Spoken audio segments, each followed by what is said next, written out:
Oh, two more. It's somehow like the papers are getting attracted to the straw. Look. Properly aligned. It should spin like this. Look. You can use your family members' hands to statically charge them. It is stuck in the place. Let's see how many I am able to do. Let's see how many you are able to do without any one of them falling, okay? Yes! 6 balloons, 6 balloons. I got 6 balloons. So give it a good rub, good rub. All right. Now let's see if that happens. Okay, again.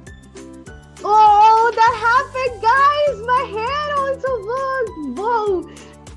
See, it's not falling down even if I'm trying to. So the second step is you have to take this balloon that you have blown and you have to rub it on your head. Okay, just rub it. Okay, so we'll rub it on our hair. Like this, like this, like this, like this. Okay, like this, like this. Oh, do you see how my hairs are getting attracted to the balloon? Wow. So, when we rub the balloon against our scalp, against our hair, both of these get charged. And when they get charged, the hair strands, they get attracted to the balloon when we bring the balloon closer.